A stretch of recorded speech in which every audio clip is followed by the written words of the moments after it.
estado trabajando desde hace mucho tiempo, es parte esto del trabajo que desarrollé para la investigación del doctorado, algunas reflexiones teóricas sobre todo,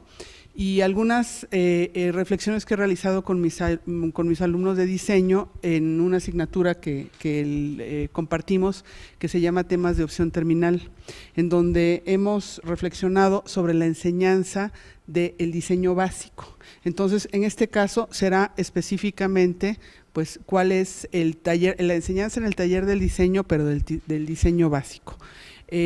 Nosotros, para poder platicar al respecto de esto, tendríamos que partir de un principio,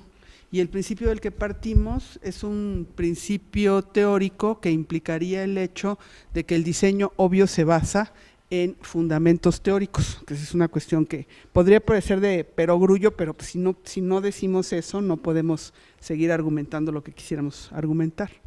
Y lo siguiente sería el que podamos nosotros recuperar la idea de que hay conocimientos que están los mismos desde la antigüedad,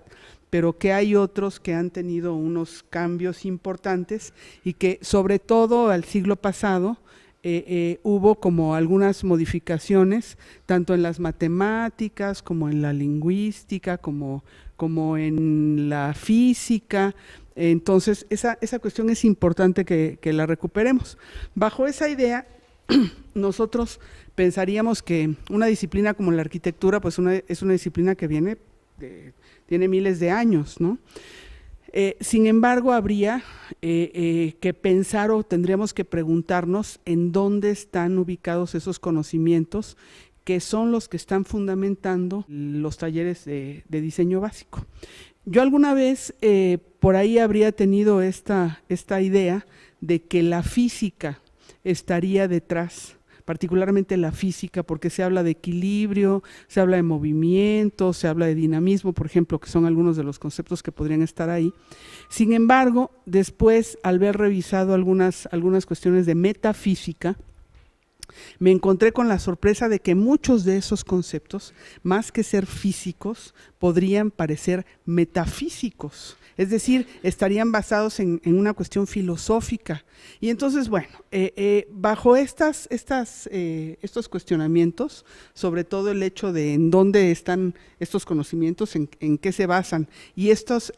conocimientos, si están basados en algunos conocimientos que se han modificado, pues fue que nos dimos a la tarea de revisar algunas de los conceptos que estarían en los talleres de diseño. Lo que nosotros tenemos aquí es el tronco general, que es en donde están estos talleres de los que les platico. Para tener una aproximación, tú también eres arquitecto de aquí, entonces no tengo que explicar demasiado. Tú eres de psicología, ¿verdad? ¿Y no eres de aquí? De pedagogía, y tampoco, no eres de aquí. Bueno, entonces, ni eres arquitecto. Y tú sí. Entonces, bueno, dentro de los que están aquí en la audiencia, ya saben de qué se trata esto, ¿no? Entonces, aquí tenemos los objetivos que implicaría que se propone que al principio este tronco tiene el objetivo de hacer que el estudiante comprenda las características, condicionamientos y posibilidades de desarrollo del diseño. Otra vez volveríamos a la pregunta, ¿con qué principios? ¿Con qué fundamentos? Y también la idea es proporcionar un marco teórico. Claro que hay muchas asignaturas de carácter teórico, pero si hablamos nosotros de que hay ahí una cuestión de un taller de diseño, y si dijimos al principio que ese taller de diseño tiene principios teóricos, pues se supone que estos fundamentos del marco teórico que se le ofrecen a los estudiantes estarían basados en ciertos conocimientos. Y otra vez nos volvemos a preguntar, ¿cuáles? Sobre todo en el contexto del que habíamos hablado, ¿no? O sea, el conocimiento, hay muchos que permanecen y hay muchos que han cambiado. Entonces, bueno, recuperamos esto, que este es lenguaje básico. Aquí es, sobre todo en esta asignatura es donde trabajé con mis estudiantes y encontramos, lo que hicimos fue pedirle a los profesores las cartas temáticas y encontramos junto con ellos que mucho de lo que se enseña está basado en textos que son unos textos, por llamarle de alguna manera, clásicos, que tienen muchísimo tiempo, o sea, por lo menos el más reciente tendría 20 o 30 años, más, algunos de la mitad del siglo pasado. Algunos otros conceptos vienen directo de la Bauhaus. A la Bauhaus estamos a 3 años de cumplir 100 años, libros directos de la Bauhaus. Y ahí es en donde nos empezaríamos a preguntar de dónde salen estos conceptos. Por ejemplo, se habla de textura, se habla de medida, se habla de lenguaje bidimensional, el concepto de lenguaje, por ejemplo, ¿no? Se habla de elementos generadores de forma, se habla de algunos aspectos de teoría del color.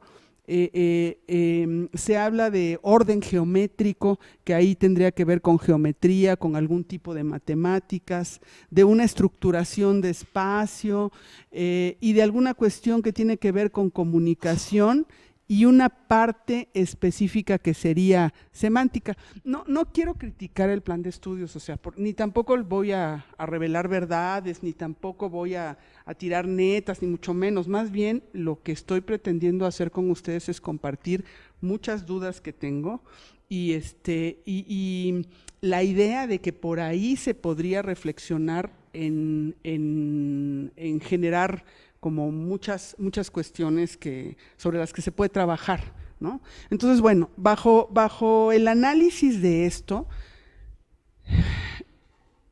de nuevo surge la pregunta, ¿de dónde? ¿En qué se está basando? ¿En qué principios teóricos y en dónde se está planteando? Y les decía que después de revisar los textos, habría como varias posibles hipótesis. Una de ellas es que efectivamente vienen algunos conceptos de la física. Otra es que los conceptos son conceptos que habrían estado en el arte, sobre todo como fundamentos y principios del arte que se recuperaron por ahí y que se sistematizaron, y algunas cuestiones que habrían estado también en los conocimientos sobre todo de la lingüística, de inicios del siglo pasado y de alguna relación con la teoría de los sistemas, pero otra vez no es claro, o sea, ese fundamento no es claro, ni aporta como se plantea, no aporta como un referente lógico, estructurado y claro de cuál es la teoría de donde estos conocimientos vienen. Lo mismo sucede con sistemas de diseño, que ahí tendríamos desde su nombre, sistemas, ahí habría una conexión con la teoría de los sistemas, evidentemente, habría una relación muy fuerte con la biología, por ejemplo, en el tipo de forma en la que se estructura, tal vez una relación con el funcionalismo, con el estructuralismo, por supuesto física de nuevo, geometría de nuevo, matemáticas por ahí insinuadas, pero de nuevo encontramos, no habría como una claridad en dónde están estos principios, cuáles son esas teorías, cuáles son esos conceptos teóricos, qué es lo que le van a aportar al estudiante, cómo se van a procesar, cuál es la jerarquía que se presenta. Y conste que no me estoy metiendo en nada de lo que comentó hace un momento el arquitecto Miguel Ángel, que no hablamos ni de cuánto tiempo tienen los estudiantes para estudiar esto, ni qué técnica pedagógica se utiliza, ni mucho menos. Bueno, bajo esto podríamos nosotros partir de un principio que sería ¿no? O sea, si nosotros recuperáramos algún acercamiento, alguna aproximación que pudiera permitir resolver una forma alternativa de la arquitectura, pues mucho en el discurso cotidiano, nosotros escuchamos que sí complejidad, que sí lo complejo, que sí complejidad, que sí esto, que sí. Entonces, ¿por qué no pensar a lo mejor en tener alguna forma de recuperar algunos conceptos de estos, que lo que voy a hacer es enumerar una serie de conceptos ahorita, muy rápida y muy brevemente. De hecho, mi participación es en ese sentido muy, muy sencilla, porque podría pensarse o podría plantearse la idea de que a lo mejor por aquí es por donde podríamos tener una de tantas posibilidades de generar esa formación de los estudiantes del diseño básico. Entonces hablamos de un sujeto cartesiano lineal que hace una forma de pensar. Platicábamos el otro día con la arquitecta, con la doctora Georgina y el arquitecto Lagagne sobre algunas propuestas de, ¿quién me decías que era? ¿Frank Gehry? Que lo que nosotros platicábamos en ese momento es cómo tiene que ser la mente de un sujeto como para crear estructuras arquitectónicas como estas, ¿no?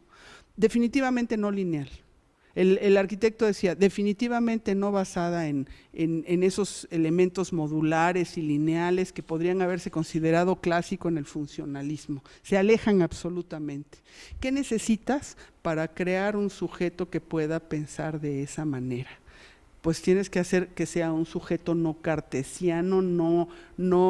en estas definiciones de la modernidad que tendríamos por ahí, ¿no? Entonces habría un sujeto más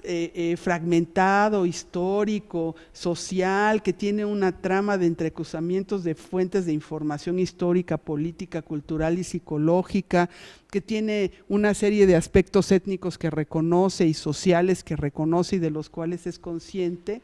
y que además se piensa en el diseño como una categoría compleja, ¿no? O sea, el diseño como objeto de estudio, como precisamente eso, ¿no? Cómo habría que explicar este objeto observándolo, y pensar en él sí como un sistema, pero como un tipo peculiar de sistema que permitiría, por ejemplo, este fenómeno que está aquí descrito, que es la observación del segundo orden, que esa parte dota al sujeto diseñador de una peculiar manera de mirar la realidad, ¿no? Por otro lado, también habría lo que platicábamos hace un momento, que habría en las ciencias naturales y en las sociales una manera alternativa de ver, y que eso implicaría tener formas simultáneas y no excluyentes de abordar al mundo. Y esas formas simultáneas y no excluyentes implicaría un pensamiento basado en esta idea de la complejidad, entendiendo la complejidad no como aquello que es difícil o como aquello que está oscuro, que está plegado, porque eso es lo complicado, lo que está metido en pliegues, sino entendiendo a lo complejo como aquello que tiene múltiples posibilidades de explicación, múltiples conexiones, y que sí se hace difícil y que se hace no tan sencillo de comprender, pero precisamente por la multiplicidad de conexiones que tiene. Y que ahí habría un alejamiento de una lógica dicotómica y de una linealidad causal, es decir, de causa-efecto, y que implicaría un cuestionamiento de esa manera ortodoxa de explicar y de comprender la realidad.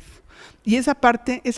a todos nos ha sucedido, el encontrarnos a sujetos que son demasiado lineales, demasiado causales, que no pueden o que no son capaces de comprender otro tipo de conceptos, ¿no? Entonces ahí habría sobre todo esta idea de la metaobservación, que es muy importante. El sujeto tiene que ser capaz de despegarse de sí mismo, de esa realidad, para poder tener esa observación de sí mismo haciendo algo y distinguiendo ese entorno caótico de sí, y desde esa perspectiva el ser capaz de observar y comunicar determinada serie de formas y de leyes. Por ejemplo, en relación a lo que nos platicaba el arquitecto Miguel del sujeto en ese entorno. A mí me tocó tener, no fueron dos, fueron 3, 4 arquitectos con los cuales yo estuve trabajando para un proyecto que me hicieron a mí, Y justamente eso que él decía, los arquitectos no son capaces de entender cuál es la situación contextual del cliente y su relación económica, creo que no la entienden. Y era uno de la UNAM, era otro de la Salle, era otro del PO, o sea, no entienden, no les queda claro cuál es esa situación, porque no son capaces de ver todas las complejidad que tiene un sujeto cliente en un proyecto. Y a lo mejor ustedes me van a decir, no, ¿cómo crees? Por supuesto que sí, si hay miles de estudios y miles de cosas, sí, pero a veces la manera en la que piensan es tan lineal que no alcanzan a observarse a sí mismos haciendo este tipo de propuestas, ¿no? Entonces, bueno, ahí habría que tener en cuenta esas circunstancias y alejarse un poco de esto que igual y esto puede ser como terrible el que yo lo diga aquí, pero esa es la base de nuestro método, ¿sí? Porque precisamente es lineal. O sea, precisamente lleva de un punto a otro, lleva a una causalidad y bueno, habría que tener en cuenta cómo habría esta comprensión que tiene que estar vinculada con la explicación y que esa explicación serían cuáles son las reglas y las estructuras de organización que se van a tener para poder reconstruir mediante esa organización que implicaría el conocimiento de las reglas y las relaciones que hay entre los diferentes participantes en ese proceso, cómo es que ese sistema podría estar funcionando. Aquí tenemos otra vez esa lógica dicotómica y ese que se opondría al pensamiento lineal que estaría dado en nuestra propuesta. Y conste que nuestra propuesta fue hecha por grandes filósofos también, arquitectos muy importantes ahora para nosotros en la escuela, pero sí encontraríamos en esta, y además está hecha, es sistémica, o sea, tiene un fundamento sistémico. Independientemente de eso, nosotros encontramos que habría como linealidad en estas propuestas que eventualmente habría que recuperar. Y cómo este reconocimiento de la situación compleja sería importante del sujeto como observador de la ideología de la que se parte y de las intervenciones que estarían realizadas en un contexto para poder dar a partir de eso una comprensión del fenómeno investigado y una relación directa con el vínculo sociocultural intersubjetivo dialógico, lo que implica necesariamente el diálogo más que dialéctico que implica el enfrentamiento es un método de pensamiento y que llega a una síntesis que está también dado en nuestro método de diseño. Aquí implica un diálogo, pero ese diálogo multidimensional y multireferencial, es decir, que tiene que tener en cuenta lo que hablaban también hace un momento, ¿no? Otras visiones y otros acercamientos al problema. Y que desde ese punto de vista, estos distintos niveles de realidad que se descubrieron en la física, en las matemáticas, en la lingüística, por ejemplo, también tendrían que ser considerados con el aspecto del diseño para poder tener desde esa perspectiva una forma alterna de concebirlo. Desde este punto de vista habría un diseño que tendría evidentemente que sí ser disciplinario, pero tendría más que disciplinario concebirse como algo multidisciplinario y que esta multidisciplinariedad se explica mejor si se piensa en una transdisciplina y una transdisciplina diferente a lo que es interdisciplinario en el sentido de que la transdisciplina es un método de pensamiento más que una forma de abordar un problema y ese método de pensamiento implica como atravesar las problemáticas por un eje que estaría dado por una serie de relaciones contextuales dentro del objeto de lo que se está planteando. Y por supuesto que no es una nueva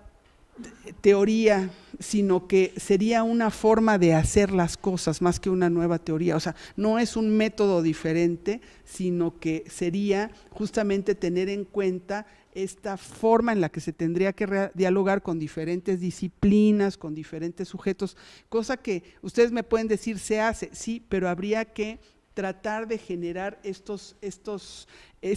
desdibujamiento de los límites que sería tan rígido y pensar más en una solución de problemas con un sujeto que fuera mucho más incluyente, más tolerante, más capaz de aceptar estos nuevos retos que la realidad de ahora plantea.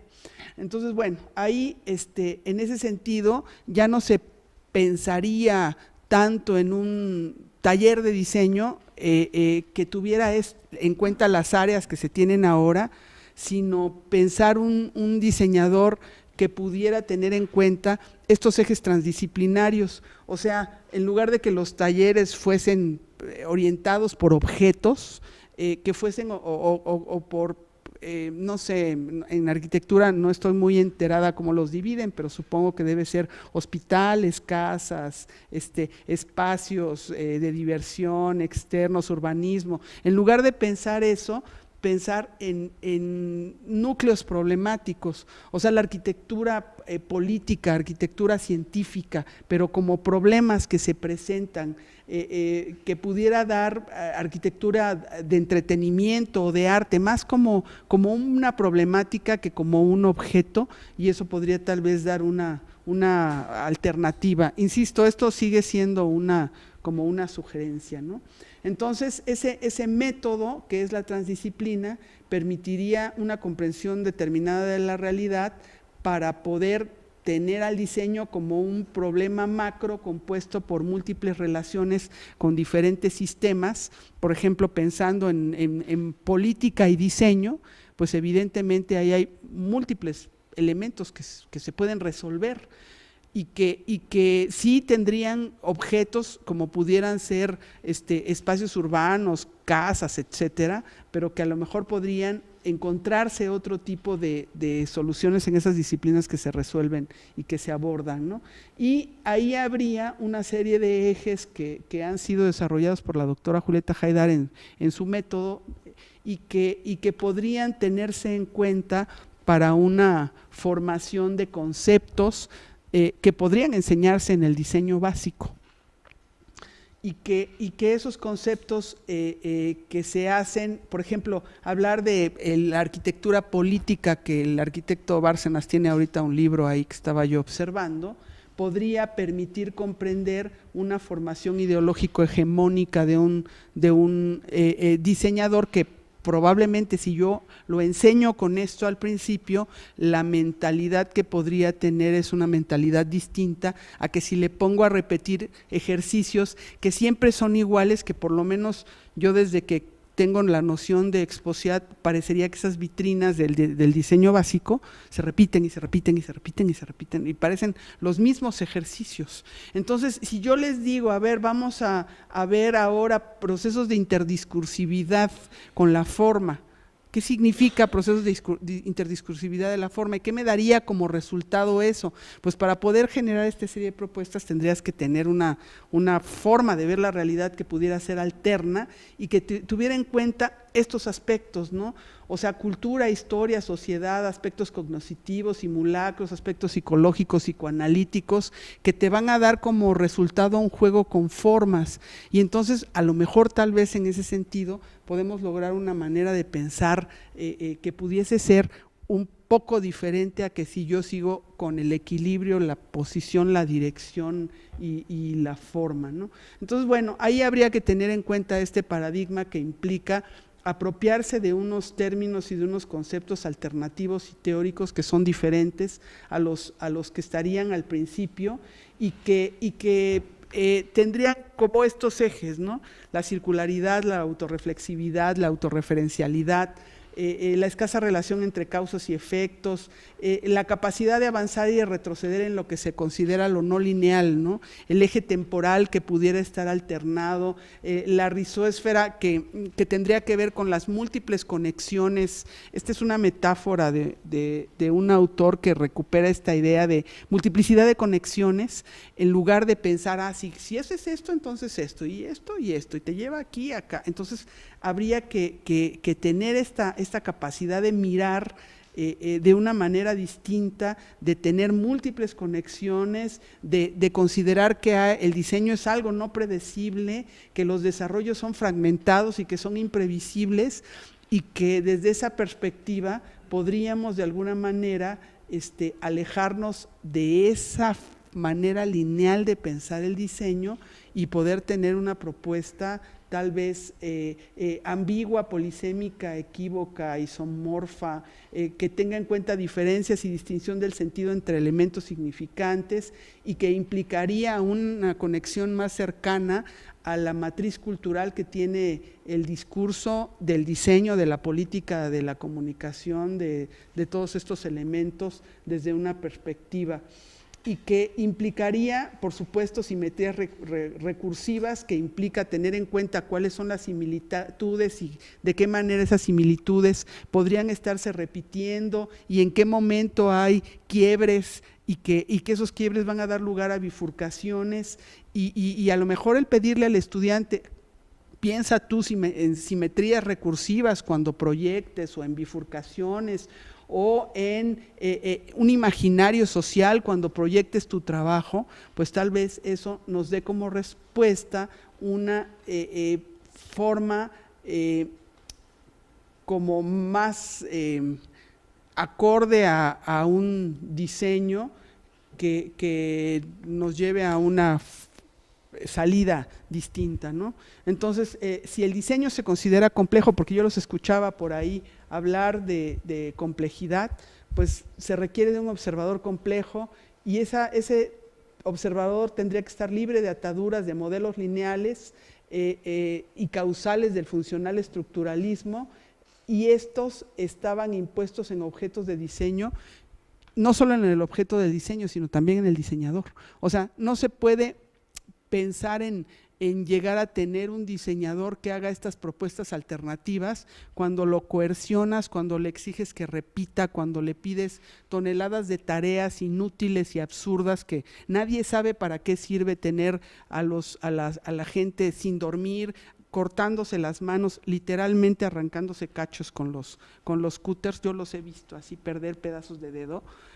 porque están tan dormidos de tanta cantidad de cosas que les pide tanta gente, que al final los sujetos acaban con esa formación repetitiva y reiterativa sin ninguna posibilidad creativa, porque fueron completamente machacados y masacrados por el sistema, ese sistema lineal, ¿no? Entonces, bueno, ahí se necesita más bien observadores con una lógica de pensamiento que pudiera ser aductiva, que tuviera un razonamiento, una libre asociación, a una rápida creación de hipótesis, a un descubrimiento inmediato, a una sorpresa constante, y que esto implicaría un tipo de pensamiento heterárquico más que jerárquico o anárquico, sino heterárquico. Sobre todo es una manera de entender y de mirar la realidad. Y por supuesto eso implica tener recursos teóricos, o sea, más que meterse a cuestiones tecnológicas, porque para mí, sí, la tecnología es muy importante, pero yo siempre tengo mis issues con la tecnología, a pesar de que mi doctorado fue por ahí, pero tengo los issues porque la gente después se centra en esa repetición que los convierte en autómatas. Entonces, más que eso, habría que tener recursos teóricos de filosofía, de sociología, de antropología, de psicoanálisis, de comunicación, de estética, de argumentación, de política, que implica tener otra capacidad de conectar estos elementos cerebrales que le den a la configuración del diseñador, por supuesto, otro tipo de operadores de fabulación de la realidad, que no van a estar dadas por esa repetición que hacemos, que sí es cierto, es muy poco el tiempo que tenemos. A lo mejor un proyecto como este no podría resolverse en los 2 primeros talleres, pero si se piensa que la arquitectura podría tener una salida, pues entonces habría que pensar en la forma en la que ese sujeto va a estar considerando el diseño, y que ese diseño implicaría tener múltiples niveles, comunidades interpretativas, un creador arquitectónico que sea mucho más estético y que sea capaz de enfrentarse a las problemáticas contemporáneas, que estarían basadas desde luego en esa idea de la fractalidad y la difracción antagónicamente conceptuadas en cada una de las comunidades en las cuales el diseño interviene, y que daría también estos elementos, ¿no? La paradoja de la tecnología, ya lo decía yo, la tecnología sí tiene que estar aquí, pero no tenemos nosotros por qué idealizarla, ni idolatrarla, ni pensar que esa va a resolver todos los problemas. Y habría, por supuesto, que tener una conciencia en los disímiles gustos contemporáneos, en los roles, en la satisfacción de todo lo que se pide en la existencia humana. Y bueno, con todos estos elementos, nosotros, yo se los dije desde el principio, yo no tengo ninguna respuesta, hay que pensarle y hay que ver si este rollo que les acabo de soltar así largo, desordenado, horrible y caótico, es una forma alternativa de poder pensar en la formación de un arquitecto, o si en realidad lo que tendríamos, o de un diseñador, cualquiera de sus áreas sean, o tendríamos que seguir pensando en repetir estos textos de estos libros de diseño durante otros 40 años más, para entonces darnos cuenta que tal vez ese no era el camino. Y bueno, eso es todo. Muchas gracias.